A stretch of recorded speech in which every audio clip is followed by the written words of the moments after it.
Дами и господа, виждам, че над 400 лица от училищата, от регионалните управления на образованието са се включили и за мен е голяма привилегия след встъпителните думи на ръководителя на управляващия орган да ви представя по-детайлно така актуалната за последните години, особено последните дни, процедура за антиагресията. Сега ще включа на пълен слайд.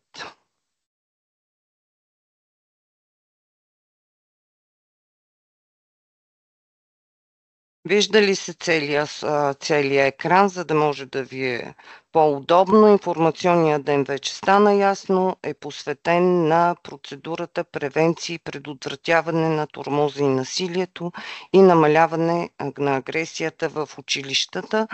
Тя е по приоритет 1 приобщаващо образование и образователна интеграция на програма образование. Аз лично се надявам, че сте се запознали с материалите, тъй като процедурата е активна от 15 септември, от първия учебен ден. Така че основната цел, виждате, е формиране на благоприятна училищна среда за пълноценно личностно израстване на учениците. Формулирали сме и 3 специфични цели, които отговарят на необходимостите като цяло по тематиката и обхващат участниците в образователния процес. Господин Попов спомена накратко за някои параметри на процедурата. Разбрахте, че тя е по реда на закона за финансиране на чрез финансиране на европейските средства и това е процедура чрез директно предоставяне за конкретни бенефициенти. Стана ясно, че това са всички държавни, общински и частни училища. Те са допустимите кандидати по тази процедура. Бюджетът от 35 милиона лева е разпределен по категории региони, което е сериозното изискване за този програмен период. Конкретно за нашата страна виждате малко под 7 милиона са за региона в преход, който е Югозападна България, и над 28 милиона са за останалите 5 все още по-слабо развити региони по категоризацията на НУЦ. Продължителността сме я определили до 36 месеца, като дейностите трябва да бъдат приключени не по-късно 31 декември 2029 година. Това сме го направили с цел да гарантираме изпълнение на инициативността и на вашите усилия в тази така благородна и сложна, бих казала, работа, каквато е вашата в образователните институции, най-вече в случая конкретно в училищата. Един проект вече разбрахте до 350 хиляди лева максимум, като по-късно ще видим, че как се формира той от допустимите разходи, като се прилагат опростено отчитане на разходите, което значително облегчава и вашата ангажираност и отговорност при изпълнението на проекта и съдействието от страна на управляващия орган. Сега наясно сме, че след като всички училища са допустими кандидати, целевите групи са всички ученици, тук визираме конкретно такива с по-агресивно поведение, но и такива, които нямат такова поведение. Те са или само наблюдатели, или пък потърпевши. Прощавайте. Съответно родителите на всичките ученици, учителите и всички педагогически специалисти, съгласно наредбата, която характеризира кой е педагогически специалист. Тук разбира се целева група и непедагогическия персонал в лицето на образователните медиатори, на социалните работници, но и на другия персонал в училище, който по един или друг начин се явява с функции и отговорности относно поведението и възпитанието на учениците. Една друга особеност, тук бързам да ви подскажа, някои вече може би са запознати. В тази процедура с оглед да определите много добре целевата група и съответно разходите, трябва да попълвате и да представяте анализ-декларация, подписана, разбира се, от директора на съответното училище, която на практика изисква представяне на настоящата ситуация във вашето училище към момента или преди момента на кандидатстване и това, което планирате да постигнете с проекта, който ще подготвите, така че дейностите ви да отговарят на идентифицираните проблеми. Конкретно са всички допустими кандидати, какво ще се изисква. Това са изискванията, посочени в точка 11 от условията за кандидатстване. Всички трябва да са вписани, разбира се, в регистъра на институциите, в системата на предучилищното училищното образование. Казах вече, че задължителен елемент към проектното предложение, което е и вид обосновка, към него анализ-декларацията за определяне на нуждите и самите целеви групи.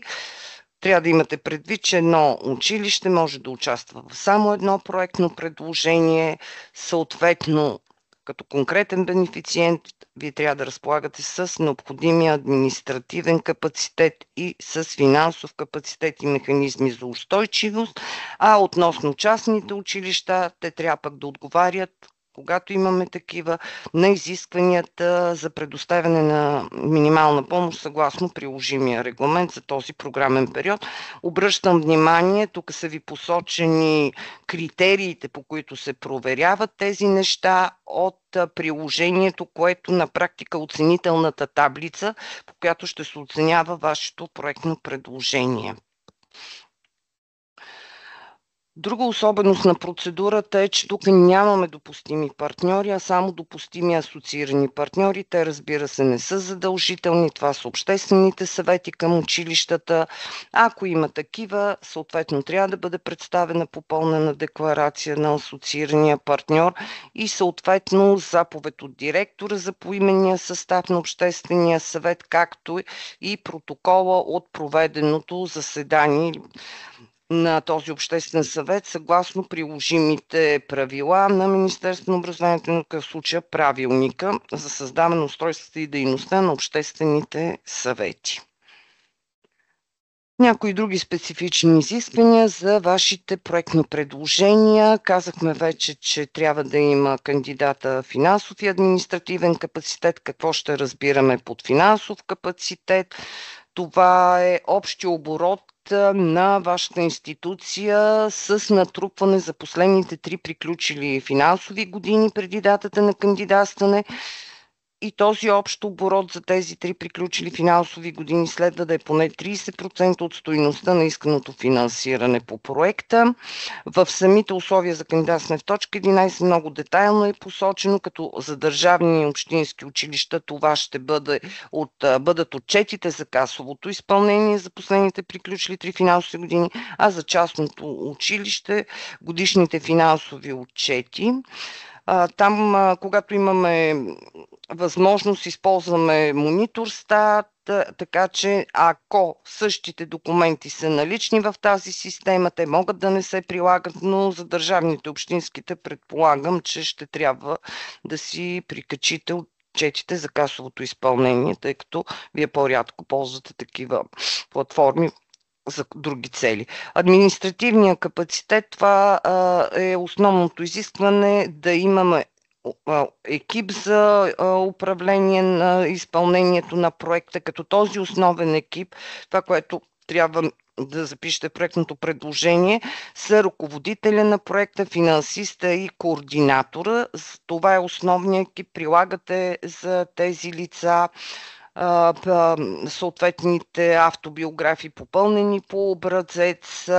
Ако решите, че имате нужда и от други членове на екипа за организация и управление на проекта, тогава може да го споменете, но не е необходимо да прилагате техните автобиографии. Достатъчно е това, което се изисква за ръководител, финансист и координатор, и в тази връзка да ви кажа, че ръководителя трябва да има минимум 2 години сходен опит в управление или изпълнение на сходни дейности, докато другите двама членове на основния екип е достатъчно да имат поне 1 година опит в своята дейност. Конкретно са записани детайлните изисквания, ще се запознаете и ако има въпроси, разбира се, ще ни ги зададете. Определянето на целевите групи. Вече споменах кои са те, казах и пак обръщаме внимание, зависи от това, което ще представите в анализ декларацията, но също така в едно поле към секция допълнителна информация, конкретно за целевите групи. Тук да имате повече възможности да можете да изясните точно кои целеви групи и точно как ще планирате въздействие, ефект върху тях. Другата особеност, която се прилага за този програмен период, прощавайте, това е механизъм, трябва да опишете механизъм за ефективно прилагане и изпълнение по проекта на принципите на Хартата за основните права на Европейския съюз и на Конвенцията на ООН за правата на хората с увреждания. Това нещо се описва съответното поле в тази секция за допълнителната информация, като за ваше улеснение, тъй като ще се проследява и на етапа на изпълнение, сме дали в документите за изпълнение и приложение контролен лист как да проверявате. Вие, разбира се, може вече да имате такъв, който е много по-подробен. Това е нашата подкрепа относно изпълнението за ваше улеснение. Мониторинг на образователните и възпитателните резултати. За пореден път можете да опишете този модел в съответната секция, като за целта, тъй като ще се проследява на етапа на изпълнение, сме приложили и въпросници.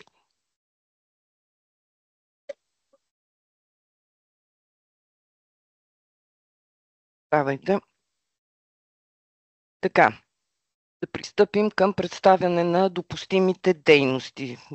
Виждате, че допустимите дейности на практика така са структурирани, че са насочени към различните представители на допустимите целеви групи, тяхното взаимодействие, разбира се, като участници в образователния процес. Първата допустима дейност, която е доста детайлно разписана, повишаване на управленския капацитет и педагогическите умения на училищно ниво.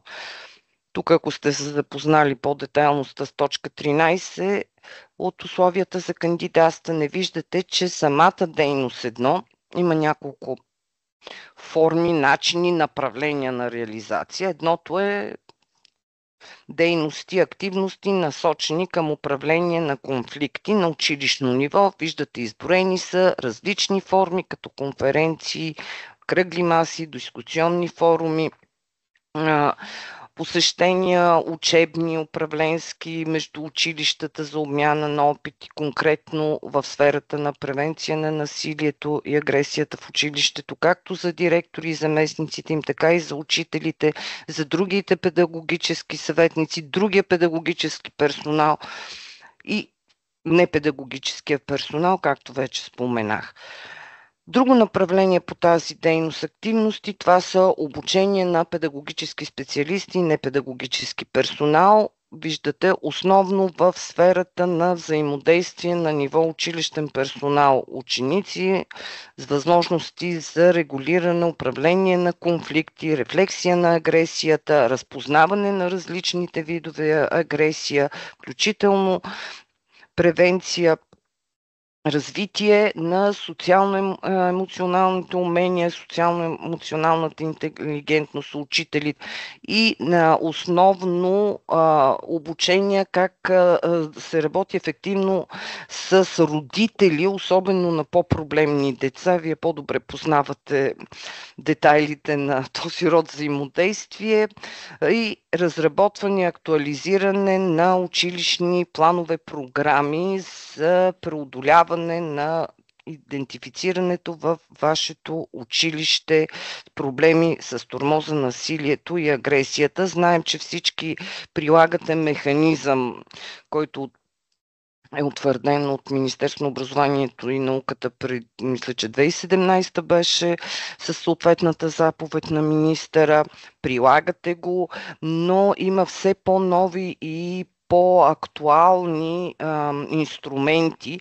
Може да ползвате за целта, разбира се, чуждестранен опит или опит на ваши колеги, добри практики и очакваме по тази дейност едно като резултат и на проектното предложение разработен или актуализиран такъв училищен план, програма с механизъм за мониторинг и оценка. Смятаме, че това за вас не е ново, по-скоро нови идеи, нови подходи и инструменти.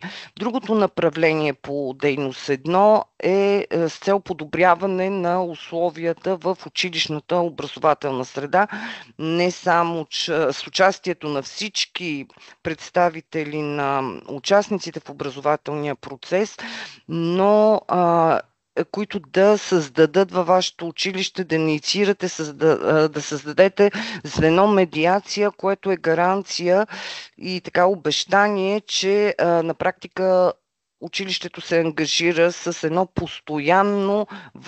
постоянна работа, наблюдение по тематиката, която е заложена в проектното ви предложение.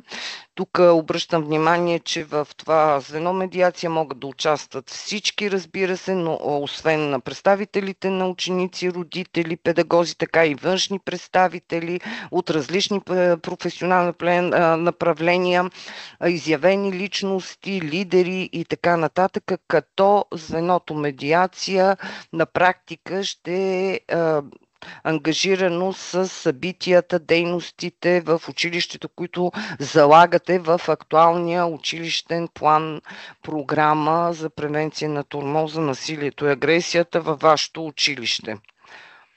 Следващата дейност – ефективна работа с родители и взаимодействие с местната общност. Това на практика, виждате, има две направления. Едното е изключително интензивна работа с родители чрез различните форми на мотивационни сбирки, тематични беседи, кратки семинари, включително онлайн, активиране на родителски клубове, създаване на училищни инициативи, събития с активното включване и участие на родителите. Тук сме дали някои примери, ще ги прочетете повечето от тях в съответната дейност в условията за кандидатстване. Като виждате, тази интензивна работа с родители включва не само груповата такава, но и индивидуалните консултации и медиация с родители, особено на учениците на децата с проблемно поведение, но и с родители, чието деца са потърпевши или са свидетели на насилието, по-плахи са и не смеят да реагират. Другата насоченост на тази дейност е ангажиране на местните общности и всички заинтересовани страни. Тук най-вероятно ще организирате заедно с тях информационни кампании, насочени срещу гнева и агресията, освен училищни събития и на ниво община, квартал, град,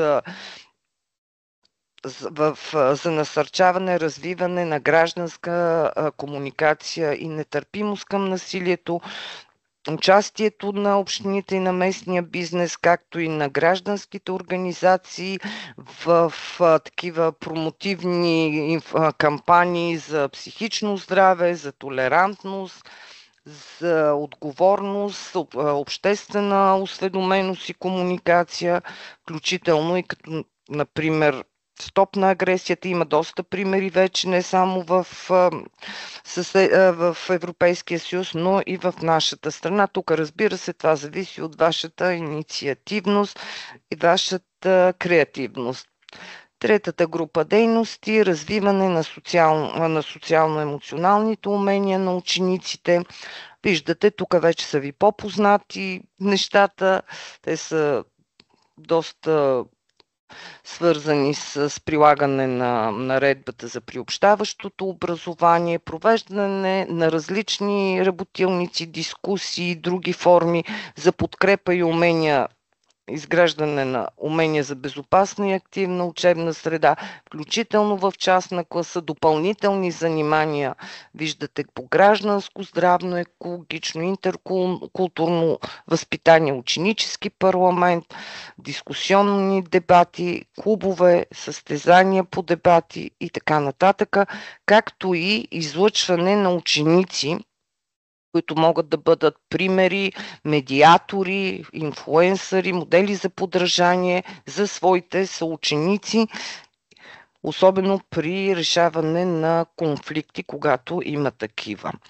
Другата направление е занимания по интереси. Виждате, те са стандартните, но не са насочени вече към развиване на спортни или музикални или други творчески умения, а чрез тях да се преодолява агресивността на децата и да се осигурява толерантност и сплотеност. Посочили сме различни примени и форми и междуучилищни дейности.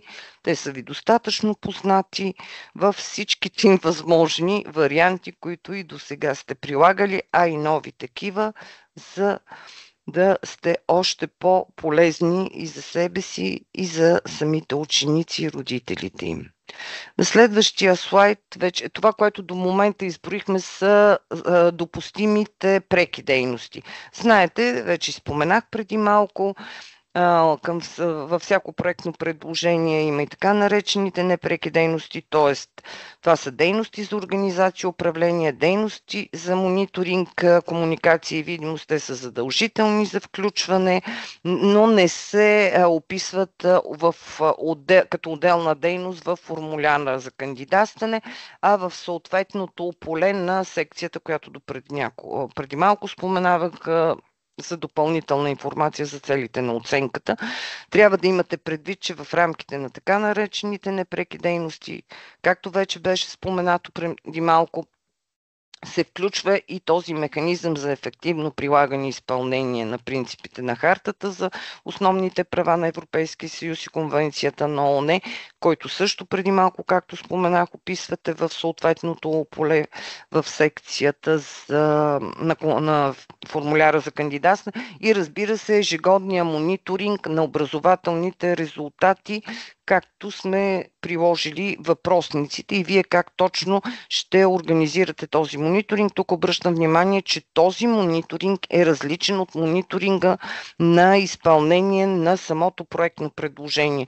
Тоест, кои дейности са изпълнени, какво е постигнато, това е различно. Това е мониторинг на резултатите от изпълнението на самите дейности на самите участници, т.е. и на учениците, и на учителите, и на непедагогическия персонал. Ще видите от самите въпросници как са формулирани, включително и удовлетвореността обхваща този мониторинг на самите участници.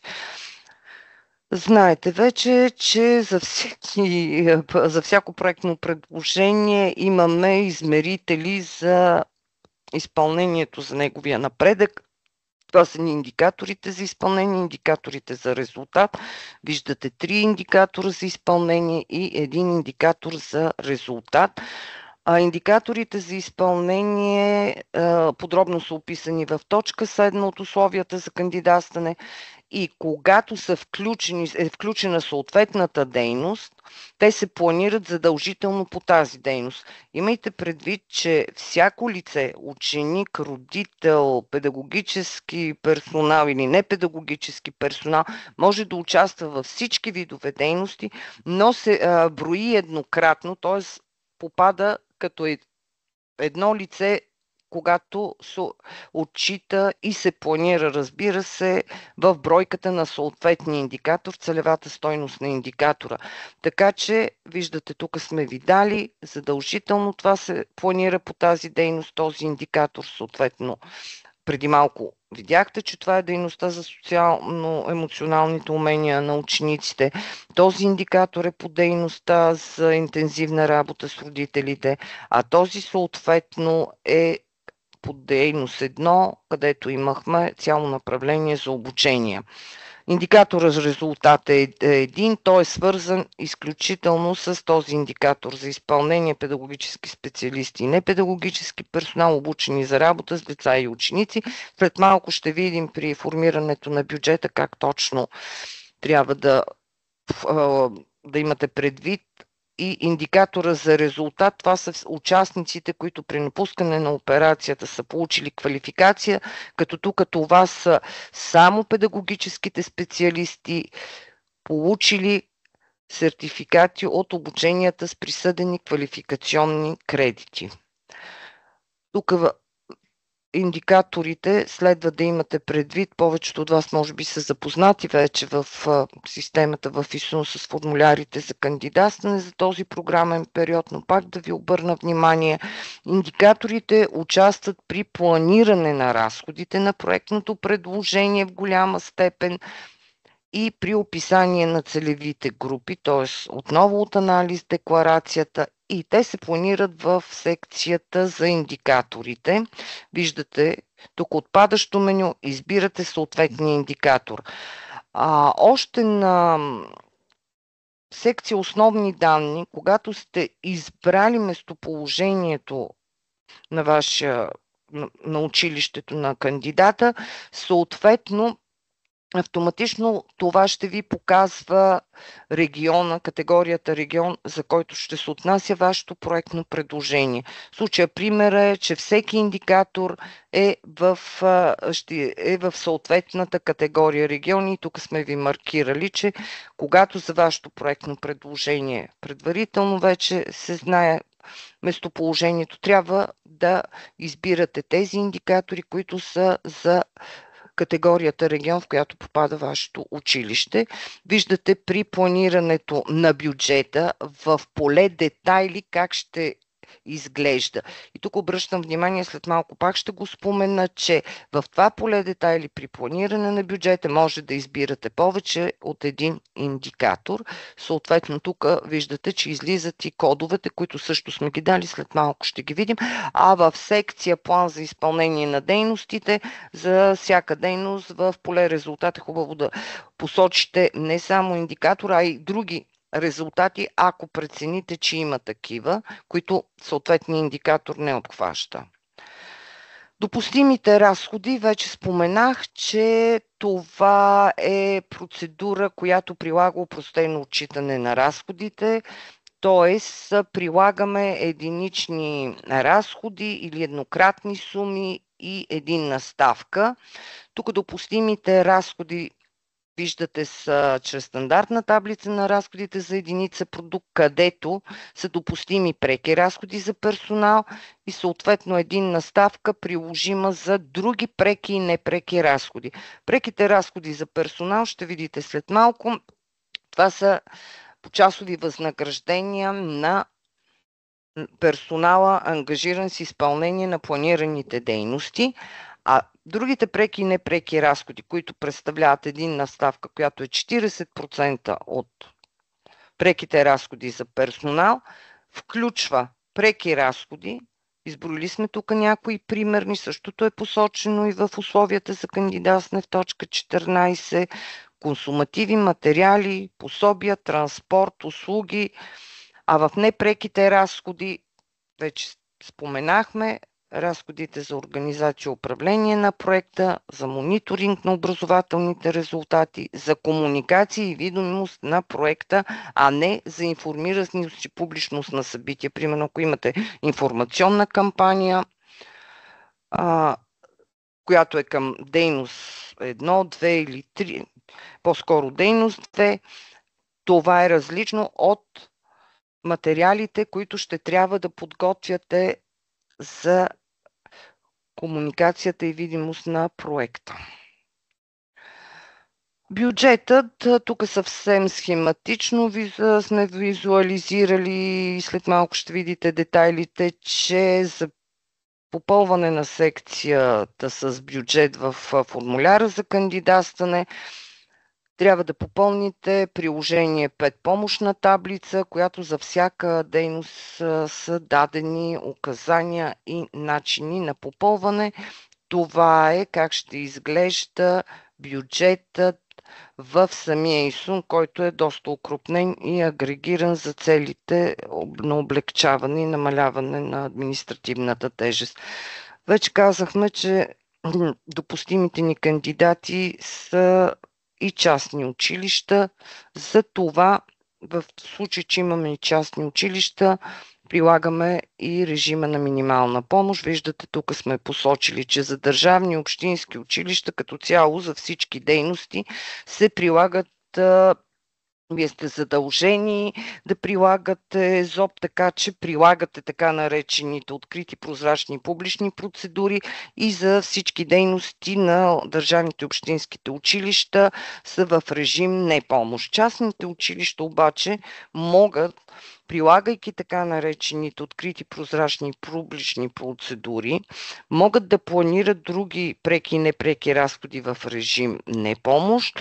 Също така, ако планират наемането на експерти образователни дейности за изпълнение на конкретни активности по тази процедура и те бъдат избрани, също могат да бъдат планирани в режим непомощ. За целта подробно е описано и в точка 16 и след това в точка 24 от условията за кандидатстване се прилага декларация за разграничение на икономическите дейности, а за разходи за дейности или за част от тях, някои активности, за които не се прилагат така наречените прозрачни публични процедури за избор на изпълнител, тези разходи, възнагражденията в случая, се планират в режим de minimis, като това са разходите за служителите на частното училище, които вече изпълняват познатите им до момента функции в самото училище и тогава вече се подава и декларация за минимални помощи. Ако има такива случаи и въпроси, сме на ваше разположение. Документите, които трябва да приложите към вашето проектно предложение, към формуляра за кандидатстване в системата ИСУН. Вече сте наясно, че само чрез системата ИСУН се подават проектните предложения. На първо място това е декларация на кандидата, приложение 1. Ако сте се запознали, ще видите, че тя има няколко секции и се представя само от официалния представител на кандидата. Когато проектното предложение се подава в ИСУН с валиден квалификационен електронен подпис на официалния представител на кандидата, информацията се декларира в секция 11 и декларации. Виждате тук, като само се потвърждава, отбелязва се потвърждавам, което важи за всички раздели на декларацията. Когато обаче декларацията се подава от оправомощено лице с валиден КЕП, тогава самата декларация се попълва от официалния представител на кандидата, сканира се, прикачва се в секция 12. В случай, че декларацията се подписва с квалификационен електронен подпис на официалния представител, тя само се прикачва без да се сканира, т.е. тук хартияния носител се подписва ръчно, докато тук от самия официален представител, докато в този случай с КЕП. Знаете, че изглеждат малко по-различно. И другите документи, които се прилагат на етапа на кандидатстване, тук виждате, схематично сме изброили, ако има оправомощено лице, съответната заповед, това не е задължително, само в случай, че имаме оправомощено лице за подаване на проектното предложение. Анализ декларацията, помощната таблица, автобиографиите на основния екип, счетоводните документи за оценка на финансовия капацитет и финансовата устойчивост са задължителни и те се прилагат към проектното предложение в секция 12. Виждате отпадъчното меню, избира се съответното приложение, описва се, прилага се съответния файл. За декларацията за минимални помощи споменахме. Тя се представя само в случай на частно училище, когато има когато не са планирани за прилагане открити, прозрачни и недискриминационни процедури за избор на изпълнител. За частно училище се прилага декларацията за разграничаване на икономически от неикономическите дейности и съответно устава или удостоверение за актуално състояние, тъй като знаете, частните училища могат да са регистрирани по Търговския закон, Закона за кооперацията, Закона за юридическите лица с нестопанска цел. И сега към другата част, разяснения и подаване на проектните предложения. Знаете, крайният срок за подаване на проектни предложения е 15 декември до 17:30 часа. До 24 ноември включително може да задавате въпроси по условията за кандидатстване. Как става това? Чрез системата ИСУН може да ги задавате, а отговорите, които ще осигури управляващия орган, съответно до 1 декември, не по-късно от 1 декември, ще бъдат предоставени отговорите. Те са публични, виждат се в системата ИСУН и са достъпни за всички заинтересовани, всички кандидати. Казахме вече, че начинът на подаване става чрез системата ИСУН. Сега това е най-общо с фокус върху някои моменти. Благодаря ви за вниманието и сега ще ми отнеме, надявам се, много кратко време, за да ви представя как се формира бюджета на процедурата.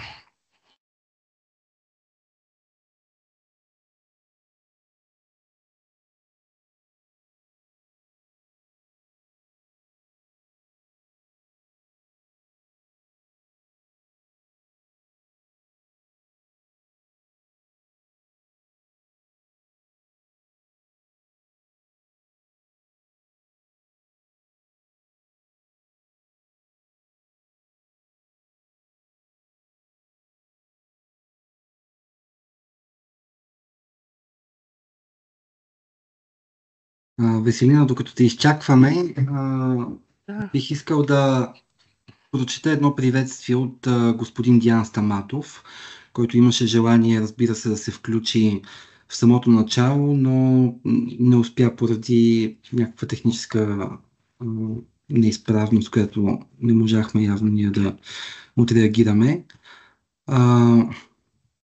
Това, което той написа и помоли да прочета пред всички вас.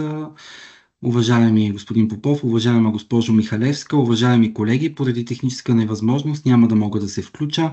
Приветствам инициативата на Оперативна програма Образование и на нашето министерство за отваряне на тази процедура. Възползвам се обаче от възможността да ви призова за максимално активно участие в подаването на проектни предложения, за да достигнат те до възможно най-голям брой училища. Основната цел е да се намали агресията и да превърнем всяко училище в още по-интересно и привлекателно място за образование и възпитание. Аз искам да благодаря на господин Стаматов и разчитам на него и мрежата от училища, която той ръководи, че ще разпространяват информацията, за да може колкото се може повече училища да подадат проекти по тази процедура. От страна на заместник министър Михалевска, това, което тя искаше пък да каже, че за МОН политиката за намаляване и предотвратяване най-вече на агресията в училище е изключително важна, така че въпреки че ще изпълнявате проектите самостоятелно, имате подкрепата на МОН, подкрепата на регионалните управления на образованието. Самото министерство изготвя анализи по темата и те ще ви бъдат предоставени тогава, когато бъдат готови. Вие самите пък използвайте възможността по тази процедура, но също и така и отговорно избирайте лектори по отношение на обученията, т.е.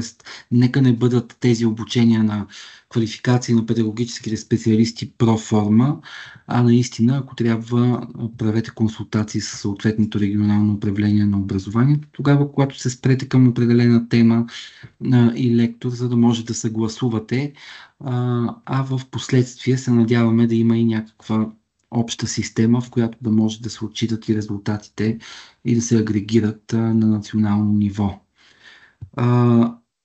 Много информация представи колежката. Предстои още информация да ви представи. Аз искам да ви успокоя, че ние планираме още два такива инфодни. Един в присъствени вече, един в Северна, един в Южна България. Така че материалите ще бъдат налични, които сега бяха представени. Разгледайте внимателно насоките за кандидатстване и ще има и допълнително инфодни, когато вече съм сигурен, че ще имате специфични въпроси. А днес също имате възможност в рубриката въпроси и отговори да задавате вашите въпроси. Ще се опитаме да отговорим на всички. Заповядай, Веселина, с втората част от изложението ти. Да, благодаря. Само да ми кажете какво се вижда на екрана, защото това вече е самата таблица и аз Самата таблица се вижда. се вижда. Надявам се добре да е по-достъпна за всички онлайн и така. Как планираме самия бюджет? Вече казахме, че сме разработили една помощна таблица, доста детайлна, за да може да си помогнете, като тук основният принцип, виждате, изрично сме го написали, трябва да е съгласно представената информация в анализ декларацията. В случая планираме по допустимите дейности. Виждате тук дейност 1 имаме отделно за обученията. Виждате, имаме единната ставка, която е част от структурата, режима, който е и накрая примерния бюджет. Нека да започна с дейност 1. В тази дейност, виждате, сме посочили всички форми, които бяха изброени, всички направления, форми, както вие прецените да си го определите. Участие в конференции. Единичният разход, който прилагаме, е почасова ставка. Виждате, тя може да бъде в астрономически часове, по-късно ще видим, може да бъде в учебни часове. Те са определени от управляващия орган, съгласно утвърдени методики.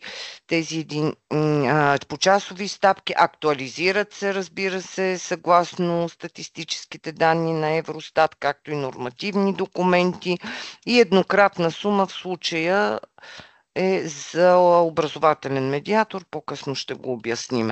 Така че в нашата дейност 1, това е много условен пример, само за визуализиране, как вие да планирате самите стойности. Възнаграждение за педагогически специалисти по дейност 1. Виждате, за всички форми вече казах, единичният разход е 38 лева на час. Тук съвсем условно, примерно сме дали. Например, едно събитие, един педагогически специалист по 2 часа. Обръщам внимание, че всяка дейност, с изключенията, които ще ви бъдат посочени, се планира за учебен срок. Ако в нашия пример проекта ни е за 30 от допустимите максимални 36 месеца, т.е. 30 месеца са 5 учебни срока, условно приемаме, че един учебен срок е 6 месеца, така че той е малко по-малък, но разбира се, в училище има доста административно съпътстващи дейности, така че един учебен срок е равен на 6 месеца за нашия случай. Планираме едно събитие, виждате, един педагогически специалист по 2 часа. Само за един учебен срок. Съответно, за посещение в други училища, 5 педагогически и така нататък, съвсем условно, пак казвам, разработване на училищния план или неговата актуализация със съответния механизъм и подход за прилагане, дейности и събития на самото звено медиация. Тук може да се дублират някои от тези, които са в самия план. Може да бъдат и предхождащи го и малко по-различни. Виждате, съвсем условно сме дали часовете, как ги определяме, това очакваме да го видим или тук в помощната ви таблица, или когато посочвате със съответната дейност. Виждате, посочваме астрономическите часове. Тази дейност в случая се планира в астрономически часове. Само да не пропусна да добавя, че за попълването на помощната таблица имаме указания, не помня кое приложение беше 10, как точно се попълва, къде се попълва. В случая попълваме клетките, маркирани в жълто. Същото правим и в случай, че имаме предвидени, планираме да наемем експерти образователни дейности за извършване на активности по дейност 1. Ето тук, например, един експерт образователни дейности по 2 часа за това, 1 час, тук други двама по 1 час и така нататък. Виждате, автоматично се изчисляват по зададената формула. Сега, ако вие някъде прецените, че няма да имате, изтриете съответния ред или просто може да го оставите без да го попълвате, но може и да го изтриете, съответно проследете формулите после, за да няма недоразумения и неточности при формиране на крайния бюджет. Това е за педагогическите специалисти, за експертите образователни дейности. Тези от вас, които до сега изпълняват и имат опит по програма образование, виждате, че е допустимо и за плащане на образователен медиатор, който изпълнява само по този проект, участва в изпълнението на дейностите по този проект. Особеното тук е, че той може да участва във всички други дейности, но се планира само по дейност 1. И в нашия случай сме дали пример с един медиатор за 6 месеца. Ставката е еднократната сума е 740 лева, която отговаря на половината от минималната работна заплата, съгласно нормативните документи и както на национално ниво за общия случай, така и в сферата на образованието. Виждате, тук се формира общата сума за общо възнаграждение за един учебен срок по дейност 1.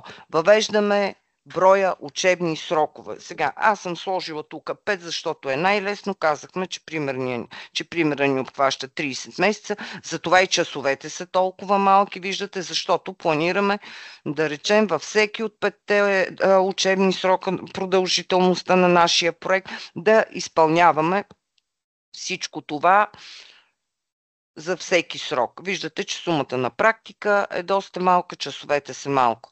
Посочваме броя на сроковете съответно в клетката в жълто, получаваме общо разходи за възнаграждения по дейност 1. Новото тук за пореден път, прощавайте, че имате възможност да индексирате разходите, тъй като виждаме, че динамиката на цените така доста забързана. Позволяваме ви да индексирате общите разходи за възнаграждения с 15%. Всяка следваща промяна обаче, след подписване на договора, съответно за предоставяне на безвъзмездна помощ, ще бъдете информирани какво, как и колко, но за сега това ще бъде тавана на вашите разходи за проектно предложение. Сега виждате, че тук сме планирани изключително в режим непомощ. Вече споменахме, че за частните училища те имат възможност да планират в двата режима. Това, което тук може да се чудите, че експертите образователни дейности, защото наясно сте за педагогическите специалисти, специално по дейност 1 сме ви дали кой какво може да изпълнява, как да бъде описан. Пак казвам, това са примерни, неизчерпателни презентации, които вие ще трябва съответно според вашите потребности, нужди да формулирате и оформите в проектното предложение. И ето тук отново обръщаме внимание за медиаторите, социалните работници, че се планират по този начин само в дейност 1, независимо, че участват във всички дейности. След като сме изчислили индексираните суми, които на практика ще ни влязат в бюджета, хубаво е да ги разпределите там, където е необходимо, в съответния режим, за да не се бъркате после при формирането на бюджета в режим. В случая сме дали само един режим. Дейностите за обученията. За разлика от това, което споменах преди малко, те също се базират на анализ декларацията, но те се планират за целия проект. Тоест тук посочваме един учебен срок, а могат да се изпълняват продължителността на целия проект, т.е. в рамките, например, от 30 месеца. Това, което е хубаво и пак казвам, идва от вашата анализ декларация, колко са бройките, колко са налични в училището назначени, колко от тях ще бъдат включени в проекта. Обученията, виждате, описано е в условията за кандидатстване в дейност 13, в точка 13, прощайте, по дейност 2. Обученията допустимите обучения с присъждане на квалификационни кредити, 1, 2 или 3, по теми, които трябва да се разграничават обаче от обучения, които сте придобили или по други проекти, програми и така нататък, не само по програма образование, по национални програми и така нататък, за да се избегне двойното финансиране. Това, което господин Попов преди малко обърна внимание, планирайте такива обучения, които наистина надграждат това, което имате до момента, тъй като нещата са доста динамични. И виждате, описали сме го в условията за кандидатстване, групите са средно от 8 участника, имате детайлите посочени. Ако нещо не е ясно, ще зададете въпроса конкретно за тези неща. Прощавайте, академичните часове сме ги заложили така, както е по наредбата. 16 за един кредит. Вие попълвате колко групи. Сега, от хората, които ще бъдат включени в проектното предложение, пак по вашата преценка, една група ще бъде от педагогически специалисти с един кредит. Виждате, че самите педагогически специалисти 12 ще участват в проектното предложение, т.е. тук имаме една група. И примерно сме дали по една група, т.е. същите или малко по-различна конфигурация от тези 12, ще формират една група за обучение с един квалификационен, с 2 или с 3 квалификационни кредити. Даден е единичния разход за възнаграждение по часово. Виждате бройките часове. Имаме допустими и обучения без предоставяне на квалификационни кредити. Те също са изведени по начин, по който са описани в нашето приложение, така нареченото ТЕРЕС. Описани са и в условията за кандидатстване. Тук посочвате броя групи, броя академични часове до 4 часа и до 8 часа включително. Една група до 4 часа, две групи до 8 часа в рамките. Виждате тук по различните теми. По същия начин се сумира формираната сума за цялата дейност, за целия проект, както казахме за обучение, но само за един учебен срок. Самите те могат да се изпълняват през цялата продължителност. Получената сума, съответно виждате формулата и индексираната стойност нанасяме в съответния приложим режим. Това са двете особености по дейност 1. Планира се в астрономически часове, когато имаме изброените други направления от дейност 1 и за обученията в академични часове само за един учебен срок. Дейност 2. Тук отново имаме възможност да планираме само за един учебен срок, като накрая посочиме броя учебни срокове по различните направления, така както са изброени в условията за кандидатстване, както за педагогически специалисти, така и за експерти образователни дейности. Тази дейност отново се планира в астрономически часове. Съответните бройки, които сме дали, сумират се общо всички разходи и за педагогическите специалисти, и за експертите образователни дейности. Получаваме сумата за един срок, попълваме поредната жълта клетка с броя на сроковете, получаваме за целия проект продължителността на целия проект, съответно индексираната сума и отразяваме в съответния режим. Като цяло това е, което е почти същото като при дейност 1, за дейност 2 работа с родители. Дейност 3, тук е най-така разнообразно, бих казала, за развиване на социално-емоционалните умения на учениците. Тук отново пак напомням, анализ декларацията отново се планира само за един учебен срок. След това преценяваме с колко учебни срока ще заложим в рамките на нашата продължителност. Особеното тук е, че освен астрономически дейности, освен планиране на дейности, на активности в астрономически часове, имаме и такива, които се планират в учебни часове, разработени, посочени в приложение ТЕРЕС, както вече споменах. Междуучилищните дейности могат съответно да се изпълняват и от педагогически специалист, и от експерт образователни дейности. Определили сме броя на астрономическите часове, този разход е изведен в астрономически часове. Виждате сумата за възнаграждение за междуучилище.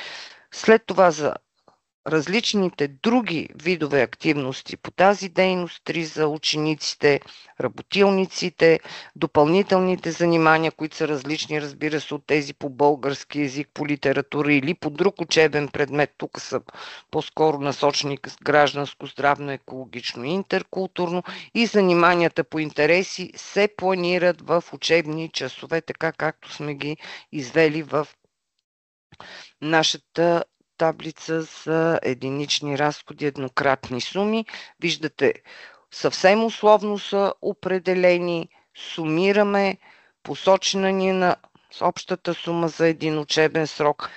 Тук могат да не са всички учебни срокове, могат и да са по-малко, зависи, но знаете, че самите дейности, повечето от тях могат да се изпълняват и по време на ваканциите, така че няма да е проблем. Общата сума като цяло за всички, за цялата продължителност и съответно индексираната сума. Обръщам внимание на индексираните суми, тъй като индексираните суми се залагат в бюджета. Това е в ваш интерес.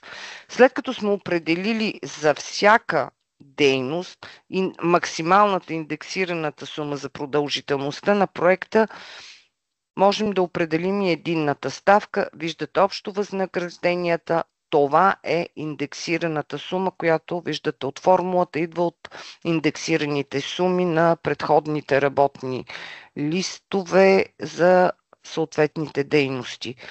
Начисляваме 40% и получаваме общата сума на нашето проектно предложение. Нашия пример. За пореден път нашия пример е: тук трябва да разпределим според това как сме планирали, особено за частните училища.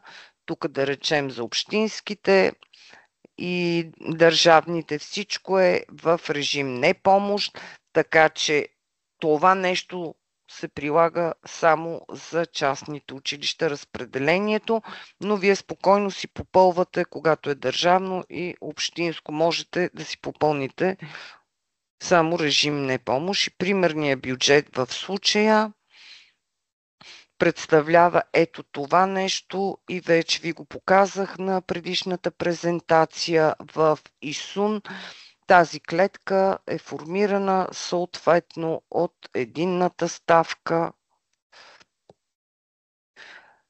Тук виждате в режим непомощ, ако имаме за частно училище в режим de minimis, съответно тук ще трябва да се направи връзката и формулата. Единната ставка, другите преки и непреки разходи. Виждате, че това е съвсем така условен пример. Зависи бюджета как ще изглежда. Ако имаме частно училище, трябва да се попълват два режима евентуално.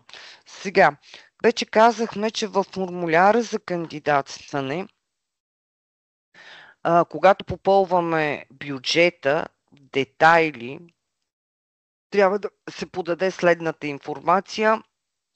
Дейност и всички индикатори могат да бъдат избрани за дадената дейност. Но когато за едно бюджетно перо от трето ниво, в нашия случай първо ниво е това, второ ниво е първо римско, второ ниво е първо арабско, трето ниво е съответния бюджетен ред, в случай 1.1, тук ще е 2.1. Може да имаме при различните режими още бюджетни редове от трето ниво. За всеки бюджетен ред от трето ниво към всеки може да бъде посочена само една дейност, но повече индикатори. И съответно виждате как изглежда в ИСУН. Прощавайте, визуализацията, която вие трябва тук да попълните. Тук сме ви обърнали внимание, че системата ИСУН не позволява и за това сме го сложили. Какво обръщам внимание за пореден път? Тъй като това е много агрегиран, много опростен вариант на бюджет, който е детайлно разписан в предходните работни листове. В ИСУН това е достатъчно.